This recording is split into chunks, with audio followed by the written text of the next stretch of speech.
আমরা কথা বলবো একটা আইকনিক মোটর বাইক নিয়ে, যা নতুন রূপে ফিরে আসছে, the legendary Yamaha RX-100।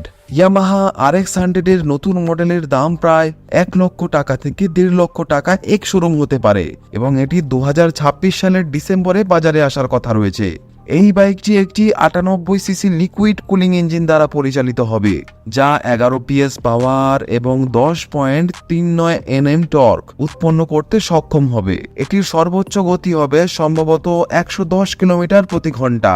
Yamaha RX-100 এর ডিজাইন এবং ফিচারগুলি নিয়ে কথা বললে এটি একটি রেট্রো স্টাইল ডিজাইন নিয়ে আসবে, অর্থাৎ পুরনো যে RX-100 ছিল সেটার থেকেই অনুপ্রাণিত হবে এবং স্পোর্টি লুকের সঙ্গে আসবে, যা আধুনিক ডিস্ক ব্রেক, অ্যালয় হুইলস এবং উন্নত সাসপেনশন সিস্টেমের সাথে সজ্জিত হবে।